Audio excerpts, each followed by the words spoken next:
Hello, VAR has rechecked. Andrew is banned for life with his gibberish. Simon Yeah. is sulked off because Newcastle was shit away. But Chelsea, the world champion, is here. Me, Phil. Donna and Paul are back from their relegation party of last year of Man United, what nearly scared the hell out of them. And we are RANT Football.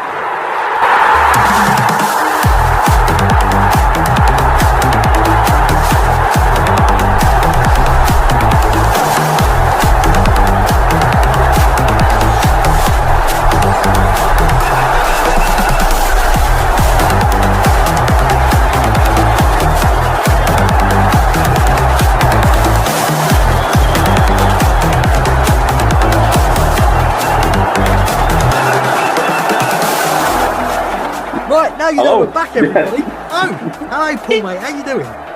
Yeah, I'm alright, yeah, thank you. Carry on, I'll let you. Good, good. And Donna Lane, welcome back. Just explain to people, Donna, where are you and where are you from? I am from Washington State, not the capital. I live in Kennewick, which is on the eastern side, and I love everything sports. I thought she was going to give her full address then. Yeah, no, I'm not that stupid. And Paul is from Manchester and I'm from Creepy Crawley, just outside of London. So whoever didn't know the original RANT Football, it was a bit of a cluster, if truth be told, and we just made a load of rubbish up and argued with each other. And we had a special guest, a lot of episodes, the Tasmanian Devil. We nicknamed him Andrew, and he sounded like this. Andrew, what do you think of Man United? Man U. And that was Andrew. Simon was good, but Simon is such a busy man. Actually, Simon's actually all right now. So Simon, if you ever listen to this, get well soon, bud. So episode 1, let's get into this. What are we talking about, everybody? It's plain and simple. It's time to chat Manchester United. You have to start with the biggest club in the country, unfortunately. Not the club that's won it all, because that'd just be greedy. The biggest club in the country is Man United, and Paul and Donna are Man United fans. So what we're going to do in this episode, we're going to get into it. What started either of you as Man United fans? Who wants to go first? Go for it, Donna. That's pretty simple. Well,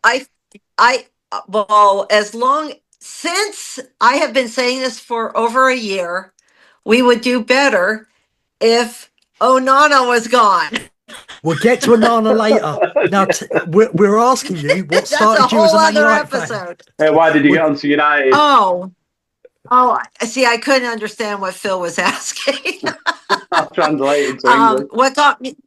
So truth be told, my father loved football, and he said 3 great things came out of the year I was born. England won the World Cup, Eric Cantona was born, and I was born. And that's been the running joke my whole life. Quick one. We've had Cantona, we've had the World Cup. What was the third one? Me, you dumb twat. Okay, fair enough. So your dad made you a Man United fan in the 60s. Paul, you're going to lead me into something here. How good was United in the 60s? Do we know? Well, yeah, they were all right. They did all right, didn't they? They won a trophy. Obviously, they had the disaster a bit earlier, but we had first European trophy for an English club. That's not bad at all, Yeah. actually, is it? Mm-hmm. Now, obviously, everyone we know. What year? So, go on, Donna. I'm sorry, Phil, what? I said, go on, Donna. Get your hearing aid in, woman. I do need to get one that translates English to English. So what got me into is that the question? I don't even know what the question is anymore.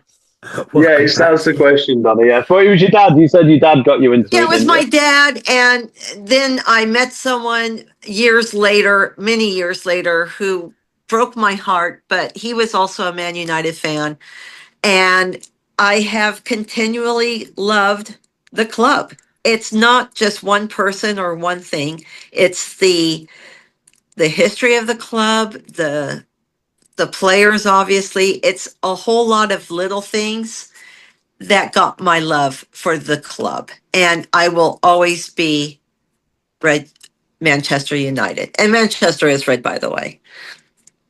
Yeah. Okay, we wasn't going to get into that yet. So, Paul, go on, mate. Explain how you became a United fan, and don't make it because you live in Manchester, because that's just lazy. No. It's I used to watch football a lot. Obviously, when you're a kid, play football. I used to play it more than watch it. To be fair, but it wasn't on that often, was it? When we were little, especially with me in the 80s.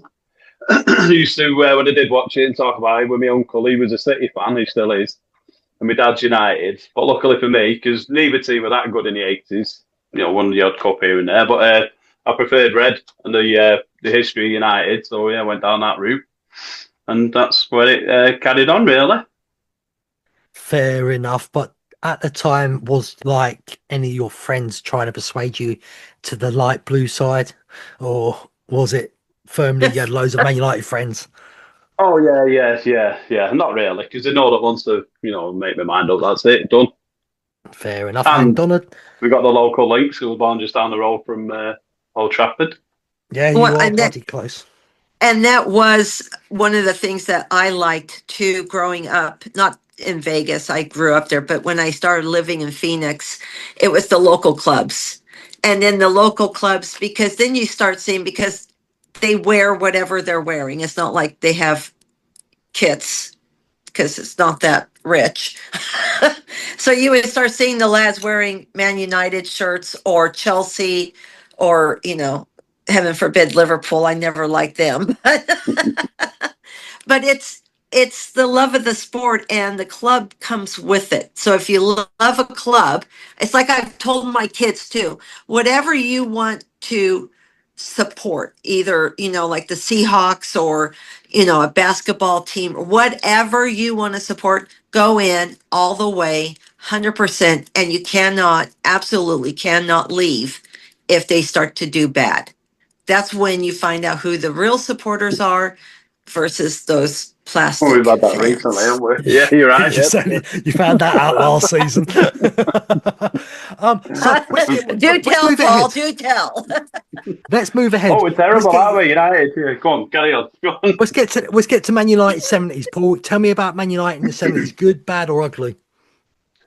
Well, they did. I know they won. My memory is shocking, but I know they won the FA Cup the year I was born, 77. So they were middling. Had a bit of an up and down spell. Yep. But and then it was sort of the 80s. Was a bit of a bad spell. Yeah, that was very in the doldrums sort of thing. But all teams go through that. That's what it is, isn't it? Peaks and troughs. Yeah, absolutely. I totally agree with that. Also, who was your favourite player back in the 80s? Got one? We'll see if we can get Donna with that in a minute. I can't remember players in the squad at the moment. I'll think about it. Donna, can you remember any of the players? 1980s and not 80s. Look, Donna, we know you're 1980s and not 1880s, right? Yeah, Donna, you're old, but you're not that old. I'm not that old. I don't remember players from the 80s, to be honest with you. I don't remember. I do know who I liked. I do know who I loved in the 90s and 2000s and 2010s. All right. We'll just skip the 80s. Forget the 80s. Let's get to the 90s. I can't remember the name of the lad who scored the big goal that sort of kept Fergie in his job, and it all like snowballed from there. I can't remember his name. I can see the goal, but I can't remember his name. It's not coming to me at all. No wonder United fans are called glory hunters, everyone. But here we go. Let's get into the 90s then. This is the era of United really starts going, isn't it? Yeah, definitely. Yeah, because we had Beckham, right? Didn't Beckham in the class of 99? That's right at the end, though, Donna. It's still the 90s. Yeah, they started coming through, didn't they? Like 92, 93. All the lads together. You got to remember, I remember the likes of like Paul Ince and everybody like that. Paul Ince being a traitor to West Ham. That was a massive story back then, wasn't it? Was it on the airplane before he even signed or something? Yeah, there was many stories coming out, but he was a good player, and so we had Robson. We had some good players back then. Right, but so before we get to the class of that, let's get to some of them. Steve, Bruce, and Pallister. What a centre-back partnership I thought that was back in the day. I don't think they get the recognition they deserve either. No, and Bruce used to pop up with goals as well, didn't he? Quite a few goals. Yeah. Now he looks like Mhm. that woman, Mrs. Brown Boys. He looks like an old boxer now, doesn't he? Especially with that nose. Yeah, he's not looking great these days. Who else was I there don't back think then? he'll mind. Dennis Irwin. And we should put a disclaimer out right now. The views of us do not constitute the views of Oh, don't worry Mrs. about it. I Brown's think Boys or United.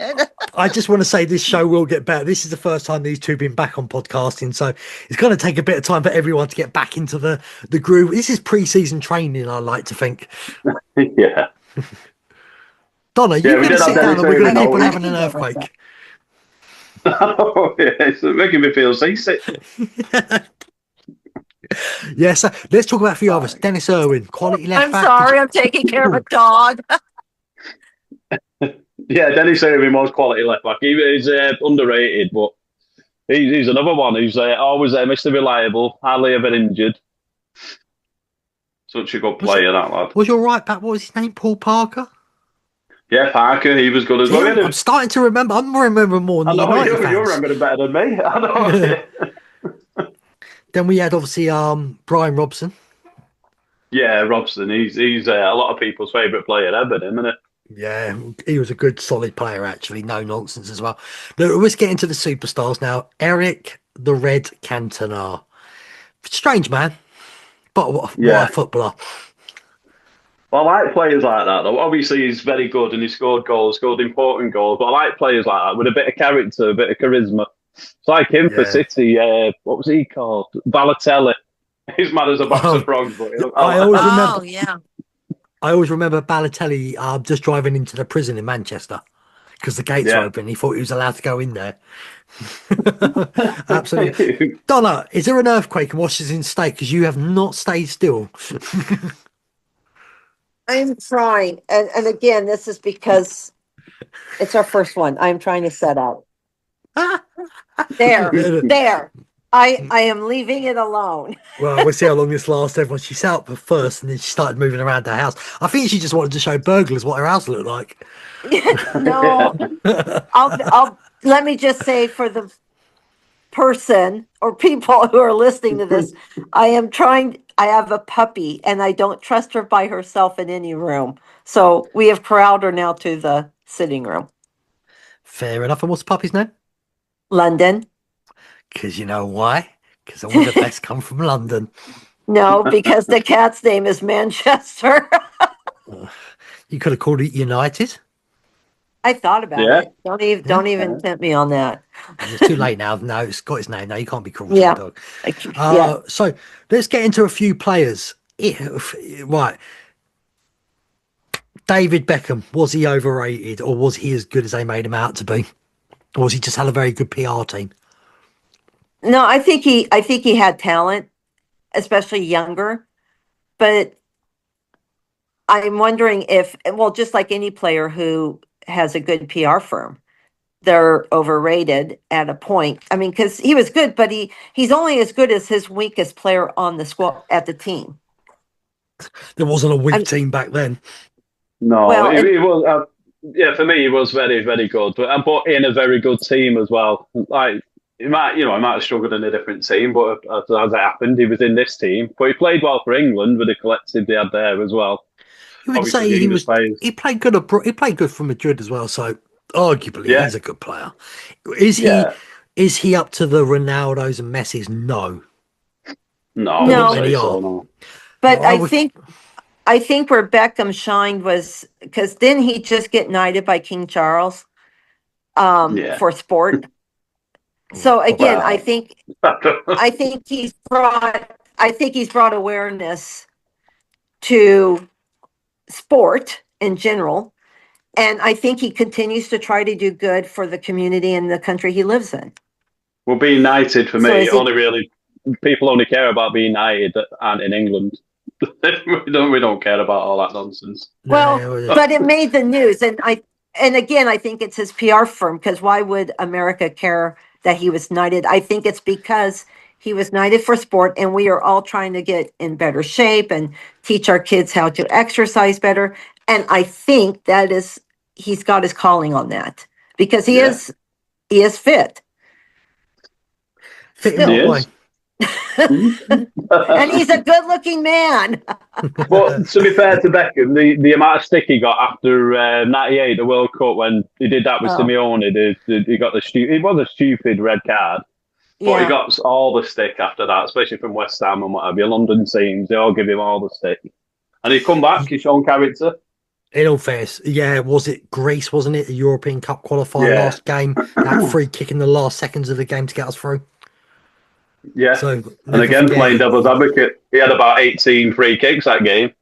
Yeah, the one mattered. That's what matters. Should we move across the wing?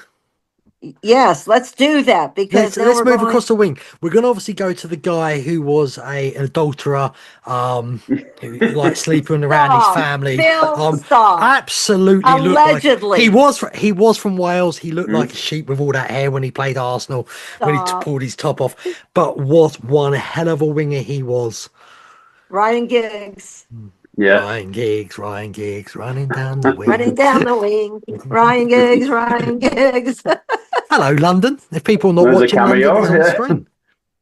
Yeah. Okay. Yeah, he's an amazing player, Giggsy. But again, an amazing player in an amazing team, really, especially him and Beckham interchange and swapping over. Yeah, some people forget that Beckham just swap with him. Yeah. And again, Giggs was great because he had Scholesy to help him. I mean, Scholesy.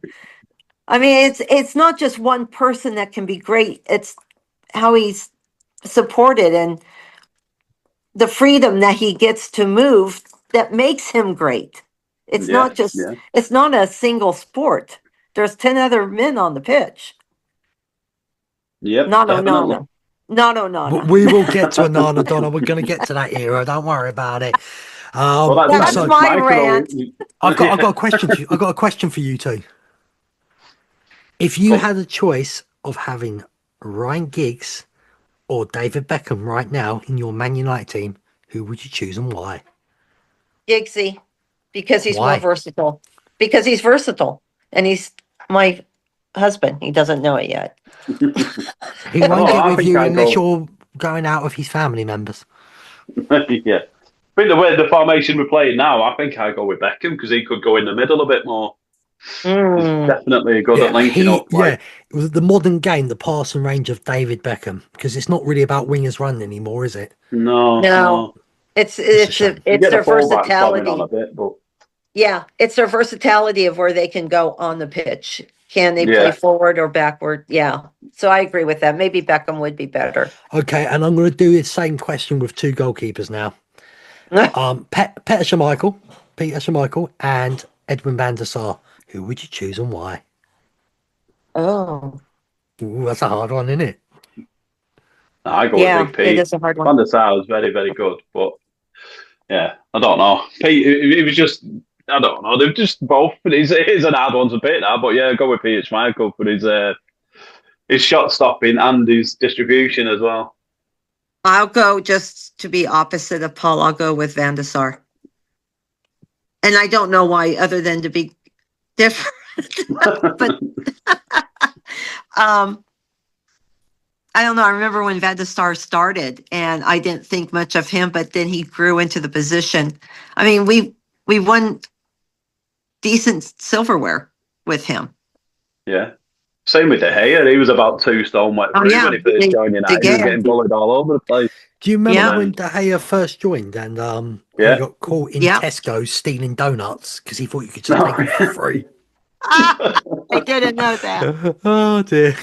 I don't know how true that is. I read it online, but it's probably not true. But it was funny to read anyway. Oh, it's probably 100% true. Those footballers, they don't make enough money. Well, no, I don't know how to make ends meet. I mean, I'm surprised they don't go and get services and, help from the council. Yeah. So do we go into the debate now? Who's better? Put it in your three. I'm going to shut up. Midfielders, centre midfielders. I think you know where I'm going for the greatest era of centre midfielders in the Premier League. And they were all English, in my opinion. Frank Lampard, Paul Scholes and Steven Gerrard. What order would you put them in? Third being the worst. even though Paul, they're you still go great. first. You go first, Paul. I've got my numbers. I think we know who's going it's first for hard, both isn't of it? you. Because you've got to go with bias, haven't you? Because you Oh, know, yeah. for me, you've got to say Scholes. He just couldn't Yeah. tackle. He could do everything apart from tackle. It was a yellow card waiting to happen. But then again, he's so close with Lampard and Gerrard. But I'll probably go Lampard because he's more consistent. He won more over the time. More goals. More and he goals. Didn't slip, yeah. And he didn't slip when it mattered. No. It's just the irony of that slip when you're like, come on now, don't let it slip. We had that big huddle. I think so, yeah. They had the big huddle, didn't they, on the pitch? Yep. Don't let it slip, don't let it slip. Yeah. Denver Bar. Gave it to Denver Bar. Anyway, go on, Donna, your turn. Well, not because I'm copying you, Paul, but because I'm copying you. Yes, I'll go with the same lineup, except I would put. Well, you put Gerrard last too, though. Then, right? Yeah. Was it because of Liverpool? No. It's because Lampard, to me, more consistent, and I don't. See, you know. See, and my reason was because of Liverpool.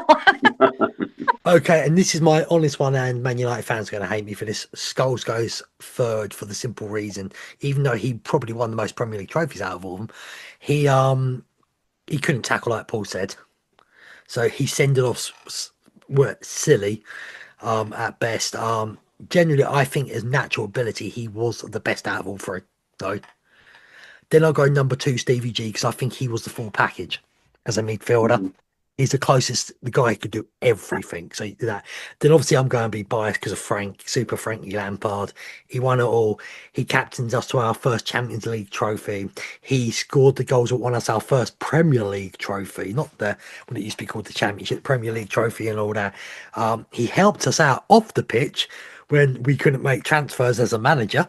Can't forget that stuff like that. And his goals were ridiculous. I mean, his goal scoring from midfield was phenomenal. Absolutely phenomenal. It is ridiculous how many goals he was scoring. And his goal against Germany, what should have been allowed in that World Cup. Yeah, that would have won me a TV, that's fine. Yeah. I think it was Comet or Curry's or whatever. If we'd have got to that next round, I would have won a TV. And because we got knocked out, I didn't.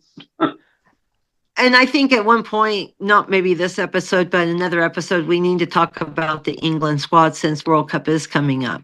We will get to a World Cup, I think, more nearer the time, Donna. We'll see who's in it, and we'll get a bit more excited about that point. Then, see, as you get older, things like that, you have to plan ahead of time. Because you may not make it. It's been a bit diluted, but yeah, we'll go into that when it comes round to it. There's a million teams in it now. Closer. That's fine. Let's talk about arguably 1A manager, because 1B is Pep Guardiola in my bit. I believe they're both by miles the best two managers in Premier League history, Pep and Fergie. But Fergie is definitely 1A, and bloody hell, we've only got 9 minutes left. We're going to speed this up. That's because we were messing about at the beginning. So Ferguson, what was it like to have Alex Ferguson as a manager, and what a genius he was? Yeah, go on, Don. I'll let you go first this time.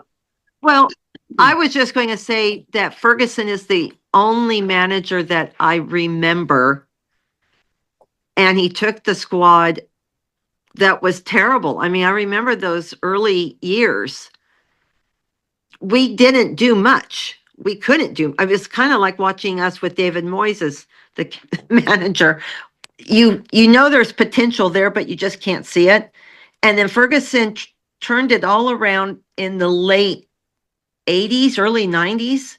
And I think a lot of it was because of the David Beckhams and the Scholes and the Giggs. And, he had really good players, and he knew how to put them in what positions and get the most out of them. Yeah. And we were fortunate as well back then. I don't know. Paul, what's your thought? I agree. No, I agree. We were fortunate as well back then because managers got more time. They don't get 10 minutes nowadays, do they? Mm-mm. Like this new lad, Arnie Slot. Not the Forest. Yeah, well, Arnie Slot's under pressure. He won the league last year with Klopp's team, but spent $1 billion. You've lost, what, 6 out of 7? Oh, 6-7. I put the 6-7 joke in. That's one for the with kids. Hey. But yeah, so he got boy. the time. He got the time to work with the players, and obviously everything improved and all came together. And then the Premiership started, or Premier League. I can't remember what it started as, but that started, and all the players, it all come together. And we got Cantona, and yeah, all the pieces just fell into place. And then all the class of '93 come in, '92, they all come in, and it all it's good. And Fergie was there spearheading it all, I also giving everybody a bollocking. I think the big difference is not even differences between Pep and Ferguson and, you know, those managers that were in the 90s. Clubs didn't just sack them the next day if they had a poor result. They gave them the time, like you were touching upon, Paul, to cultivate a team. And, you know, you don't get it overnight. It takes 10 minutes. It takes time. And I think the owners these days are expecting instant results, and they don't realize that there is a recipe and you have to let it cook. Thank you, Donna. I've got a question here for them. We're not going to keep on going into players and managers. What was it like in that golden era in the 90s and early 2000s as a Man United fan? It must have been glorious for a period until two certain managers came in. Yeah, it was amazing. And we had the Wenger, you know, all the rivalries with Arsenal and what have you, because it was pretty much just them, really, United and Arsenal for a while. It definitely was. Wenger revolutionised how football was done in England. Obviously, he changed diets and everything. Our players would act and that, and he brought in more of that foreign flair into the game. But Fergie just knew how to battle him, is the best way to put it. Yeah, definitely. They were good rivals and were good. They bounced off each other, didn't they? Especially in press conferences. And you had the old Kevin Keegan rant. You know, I'd love it if we beat them and all that. And love it. It was just a good time, really, wasn't it? And you've had Champions League on ITV, free to air. Yeah, that's kind of Paramount now, isn't it? Yeah. Yeah. Another subscription for people to have. And then they wonder why people's buying the dodgy box. That's the one, isn't it? Yeah, I won't do that though. It's terrible. I've never had a dodgy box either. No, don't ever do that, anybody. And if you do, always go and get yourself a very good VPN. Yeah, but don't do it. Don't do it. It's bad. Very bad. Don't do it. Very bad. If you're watching on the screen, it's very bad. Very bad. Very bad. Yes, yes. Phill. Okay. So again, these are not the. Right, before we go to an ad break in 4 minutes, quickly just put into me, what was it like coming back against Bayern Munich in the Champions League in them last few minutes? Paul, take this because I know this would have been something special. Yeah, it was amazing. Yeah, I was watching it in town in Manchester in a bar with a few friends and what have you, a load of friends, and we'd had a good few drinks. It was all a bit downbeat because, you know, we were the second best team, weren't we, really, for most of the game. We did that against Munich. Yeah, that's it. Well, the first goal went in, and I was that busy celebrating the goal because I thought we got away extra time and jumping about like an idiot, and I missed the second goal. Donna, did you watch that Munich game? No, I only saw it because we didn't carry it over here. So back in the day, football wasn't. It made it. Yeah, it wasn't. We didn't have Peacock, and NBC wasn't carrying it. So I got my football news through the news, and we had the clips of Manchester United winning Bayern Munich, and they showed the last couple of highlights of the goals, and that's how I. But when I talk to Paul and I'm in Manchester, I can feel the excitement, and you get transported back to a time where it was all good. It was right, Paul. I mean, you remember it and you just smile, right? Oh, speaking of the news, I was on TV all day. Like you have like Granada Report's local news. Every time that was on. Yes, but your criminal record shouldn't not getting. Well, every time when we walked up to Old Trafford after the game, and then they walked down Dean's Gate, they were filming and everything, and we could see us on the telly dancing. Oh, brilliant! That's cute. Did you stop? Did you stop at the Trafford pub? No, it was shut by the time we got up there. Oh, okay. But when we walked up to Old Trafford and we got a taxi home, And then me and a mate of mine watched the game again, watched it back when we go home. Yeah. Oh yeah, I've probably watched. I think I've watched that Champions League final in 2012, especially the highlights, over 100 times now. Yeah, I've watched. Yeah, speaking of slipping, I've watched the John Terry slip a few times. In fact, I might just. I might just pull up the. Wow. Never happened. Never happened. I might just have to talk about it. John Terry. He slipped twice, didn't he? Slipped obviously in the Champions League final with that penalty, and slipped into Wayne Bridges' wife. Yes, and now he has a forever chant named just for John Terry. I can't talk. Are you Giggsy in disguise? Right? You'll show up. Where are the questions? Right. So we are back. Paul is not with us right now. God knows when he'll return, but he will return at some point. So me and Dona are just going to get into the chat into Modern Man United. And once we've done this and she's had a rant about a couple of players, we are going to go to the new quiz that I have decided to do for the show, because Dona is from America. So every episode is going to be called Yanky Do You Know? And we're going to be giving her multiple choice questions and see how many she gets correct. Simple enough. So, Donna, why Paul has deserted us probably to go for a number twos. Yes, I'm sure everyone is glad to know about that. Paul is back in. We just got to obviously wait for his microphone. Hopefully his microphone it should working. be on. Is it on? There he is. Paul is back, and we're back, people. So we're going to get into Modern Man United, just as we were about to start with Donna. So, Paul, Modern Man United, let's talk about the last few years. What is going on with that club? Is it from the top? Is it toxic? And why is your stadium full of rats? Well, they've let it spiral out of control, really. Obviously, you've got the Glazers and all that shenanigans, taking money out, but they have been spending money, but they've just been spending money on the wrong players. It's been top to bottom. It's been wrong. The wrong recruitment, the wrong managers, even in some cases. And then they're wrong with each other. Now they're trying to ship them out, and they have done mostly. But so it seems to be who's been your best manager? Who's been your best manager since Ferguson? None of them have really had a try. I like Van Gaal, but his football was boring.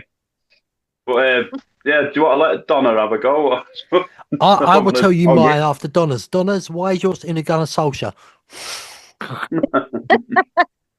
No, I actually liked Ollie. I think he did for an interim. Wasn't he an interim and then he got the gig for a year or something?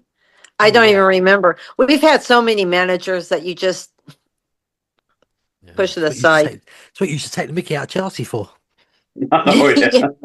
Well, and then so if I had to put my pick, it would not be Van Gaal by any means. It wouldn't be David Moyes.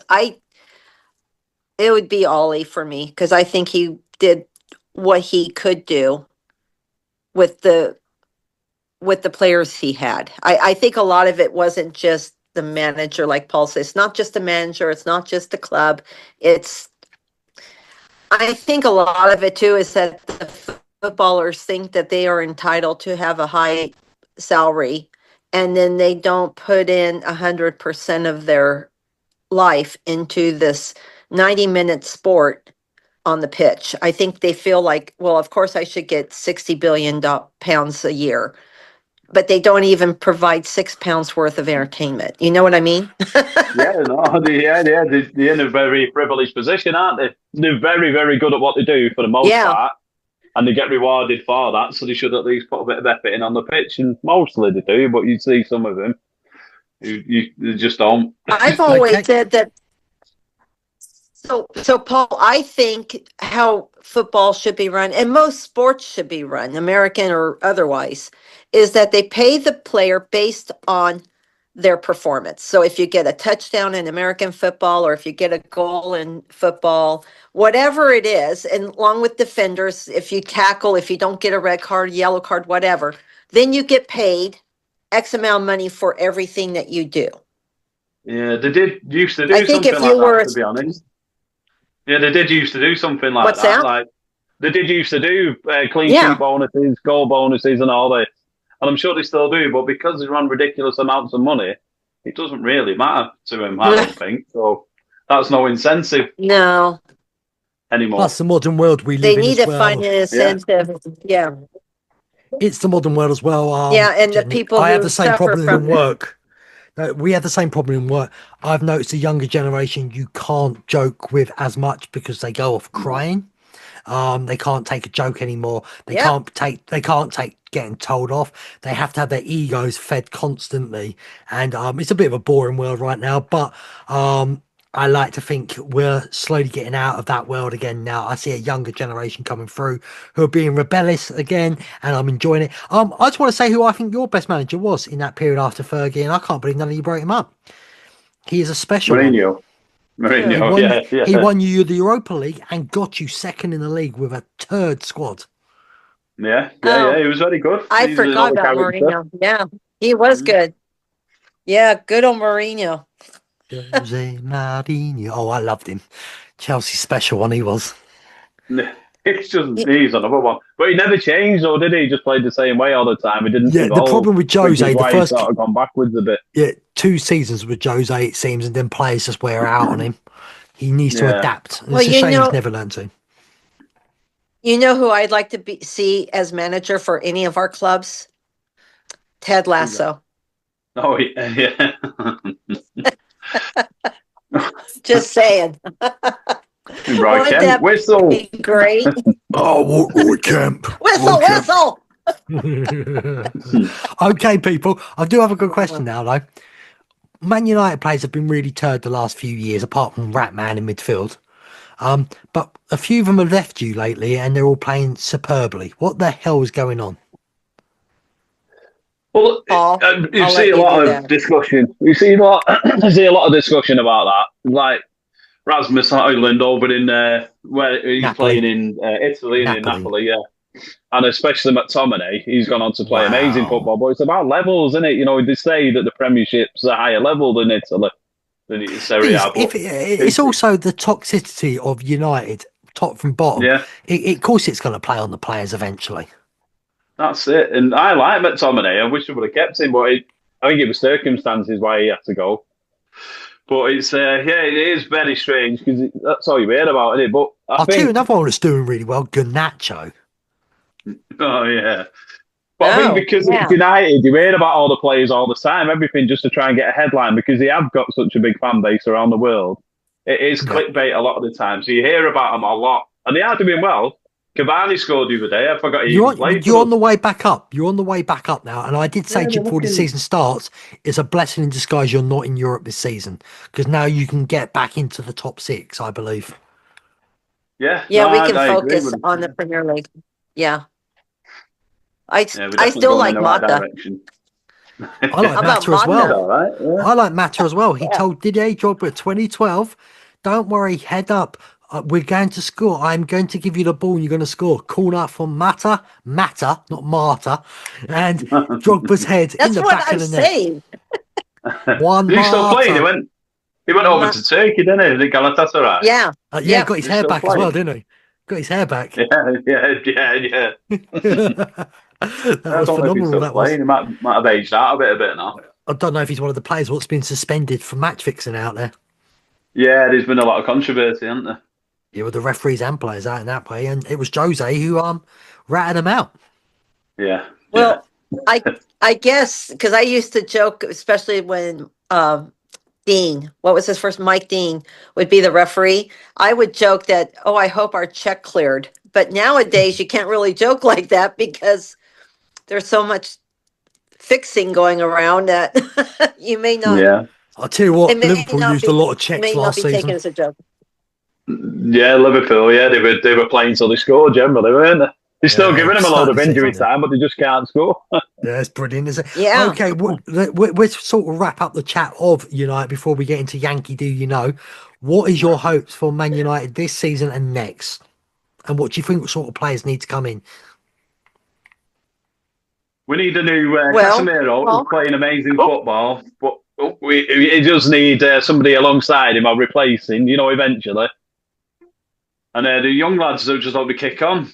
We get a new. Well, yeah. Go on, Donna. What was you going to say? I would say that what we need is to get like you were going to say, yeah, the young lads, the ones that get them playing more, get them used to it, because I think a lot of it, God forbid we had to go to Wembley this year. I don't think that they could do it. They it's need going to be practice. Tricky in a couple of weeks. It's going to be tricky in a couple of weeks for the African Cup of Nations, because we've got a few players going over there, big players, Wembo and few others. So that's going to be a tricky one. And our striker's out at the moment. Doesn't score, but he holds the ball up well. Well, and all my jokes aside, I think the best thing that we did so far this year was comes rant.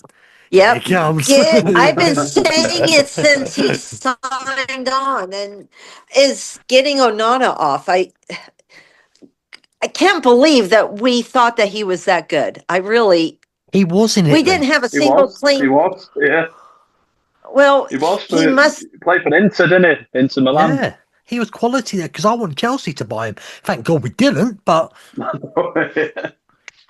he's such a confident keeper. But I looked at his stats, and he didn't have a single clean sheet for 7 out of 10 matches. So you can't do anything. Him back next season. No, God, no. You can have him. He's saying he wants to get back in. He wants to get the number one. I think he's going to come back. I think he's going to come back and get it. Oh, yeah, well, let's hope not, because at the moment, so this season, anyway, let's get past. I say we give him to Liverpool. Let's get past the rant. They don't need him. They've got their own. I know. I seriously saw the score last night that City lost and Liverpool lost, and I thought, well, there is a ferry somewhere. Chelsea won. Yeah. Yes, we know, Phil. Chelsea. The world champions. Back in the top end. Yeah. Hopefully we get back in the top end now. Look at like top 6 and beyond. How did Tottenham top do today? 6 this season? They lost 4-1 to Arsenal. Wow. They were 3-0 down in 47 minutes of a game. Arsenal scored their third goal literally minutes into the second half. Tottenham are poo, and that's what I can say about them. But about the 4th time in 5 seasons, this is Arsenal's to lose again. I bet they still end up second. Well, and that's the thing. Arsenal always starts out really good. In fact, people start talking, well, they could win the league, but then Boxing Day comes around and they turn off the light switch and they stop coming. Well, I don't want to do what they do in their personal life on Boxing Day. Especially when you turn the lights off. You know what I meant. I think they start coming then, don't they, usually? Wow. There's only one game on a Boxing Day, isn't there? So you're hoping top 6 this season, then obviously you want to be fighting top 4, and then the season after you want to be back in the title race. Yeah, because we're all getting the hang of his formation now. Or Amorim. Young Amorim is only young, isn't it? I'd be happy. I'd be happy with a top 10. I'd be happy with top 10. After last season, you should be. Oh. Well, it should be. Yeah, we're getting a bit of Europe somewhere. I don't think. Paul, I don't. Piece of piss. Yeah, I don't think we're in it. I don't think we're going to make it to Europe next season. I think it's going to be the season after. There are some good teams. They're looking good. Villa are looking good. They're up in the. I'm sure they got 4th and when they beat Leeds today. But yeah, a lot of teams are looking decent. Well, and I think Wrexham will promote. I really do. Where are they, the league, Wrexham? Does anybody know? No, I used to watch that show on Disney, but I lost interest in it after a while. I did. Yeah. I think we got into the second I'll series. find out for the next podcast. I can't see Wrexham being that. Surely they're not that. No, I think they're mid-table. Yeah, they're full table. They're 14th. Yeah. I mean, it's Super Frankie Lampard's running away with that league, isn't he? Yeah, 37 points. Listen to this stat though for commentary. I don't care. It's championship. This is phenomenal. 16 played, 111, drawn 4, lost 1. The goal difference is 28. The second the second highest goal difference in the league is 10. Yeah, some goal in that, isn't it? Yeah, yeah. There is. That's a wow. Talk about what was the goal difference? 28. 28. Sheffield Wednesday, who are bottom, are very close to their goal difference. So they're minus 20. Minus 20. Okay. Okay, so we're looking forward to Man United. You got your hope back up. Your stadium's still falling apart, but you're on the rise. Well, they've got the again. new circus tent. We've got the new circus tent on the horizon, haven't we? I'll get in before anybody else. Where are you going to will. play at Manchester City while you're doing that? I don't know what they're doing, to be honest. There's talk that they're going to build it next door, sort of thing. There's a big area. Like Tottenham did. So yeah, so they'll do something like that. I think we'll finish. I like to say I have high hopes. I really do, because at least yes. Go on. I know you want to do the get your high hopes out. Get your high hopes out, and then we'll segue to the last part of the show. The Yankee Doodle thing, yes, I know. And Paul, have you got a pen and paper? No, I can get one though, but you quickly get one, right? And Donna, what do you think in the next few years? Where will United win the league again, or will they just be a team just happy to get top 4? I think United will win the league in 2028. That's the 2027-28. Yeah, because I think it's going to take time. You just don't go from. I mean, seriously, we were looking at relegation, not just a little bit. So this year is just getting everything back to mid-table, and then the following year is going to be honing in on top 4, and then we win it all. We win it. It's time for Yankee Do You Know? Time to play. Got your thinking caps on. Come what may. The clock is ticking. Hear the beat ignite. Get ready. Get set with all your might. A flash of light. A sound so keen. Another question on the screen. Your mind is racing fast and bright. Is it A, B, C, or D tonight? Your finger hovers, poised to strike. This game's a thrill, there's nothing quite like it. Oh, Quizmaster Mania, the tension's high. Feel the energy reaching for the sky. Bright lights flashing, a digital dream.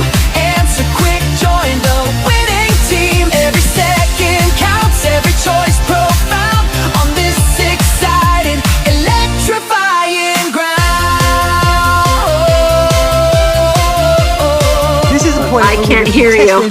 Our American friend to see her ball knowledge. And this episode, we're going to start off. This is just giving you an idea. This is not one of the questions. The questions are like this. What is Manchester United's nickname? Is it A, the Gunners, B, the Red Devils, or C, the Blues? They're like that, Donna. B. Oh, sorry. B. Okay, so we have 5 questions, Donna, with 3 multiple choice answers. So question 1, Donna, are you ready? Sure. Okay, question 1 is, what year did Manchester United win the first ever European Cup, now the Champions League?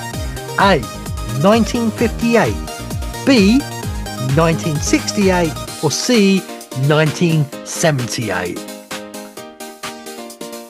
I'm going to say 1978. Said it before. Okay, Was it 68? I knew it wasn't 68. Go on. Paul, what did you go for? B, 68.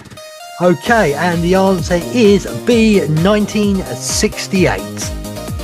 Donna, be better. See? Paul knew that because he brought it up earlier on the show. You probably gave him the questions before. No, this is all new to Paul. Okay, question number 2.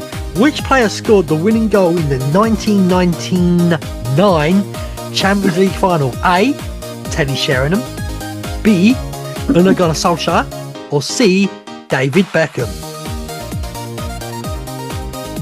I'm trying to replay it right now in my head. I'm going to say Teddy. Or was it Ole? It's not David Beckham. I know it's not David Beckham. We need an answer, Donna. Let's go with B. I'm going to go with Ole. Okay, and and Paul. Solskjaer has won it. And you are correct, Donna. That's 1 out of 2 so far. You have correct. Well done, Donna. Wow. Okay, question 3. Who is Manchester United's record signing as of 2025? Is it A, Paul Pogba, B, Harry Slabhead Maguire, or B, Casemiro? Oh, it's going to be Paul Pogba. A. Paul? Yeah, I think I'd agree with that. I know Slabhead was there. You're totally correct again, and that is 2 out of 3 for Donna Lane. She's on fire right now. Okay, question I'm 4. Arsenal. Okay, question 4. Here we go. Which Manchester United legend wore the number 7 shirt before Cristiano Ronaldo wore it? Was it A, Sexy Beckham, B, Kung Fu Cantona, or C, I shagged my brother's wife, Giggs? Well, Giggsy wore. Oh, no, wait. Okay, so what year was it? I can't tell you years, it was just who wore the number 7 shirt previously before Ronaldo. Before Ronaldo.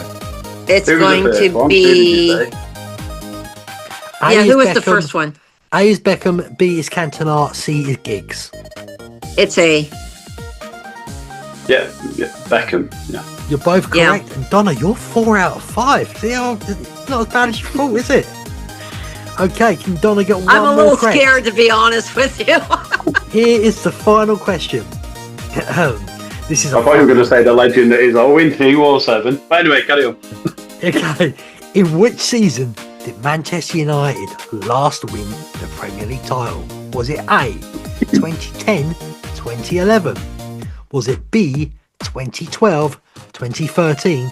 Or was it C, 2014, 2015? B, 12-13. And Paul? Yeah, it is. Yeah.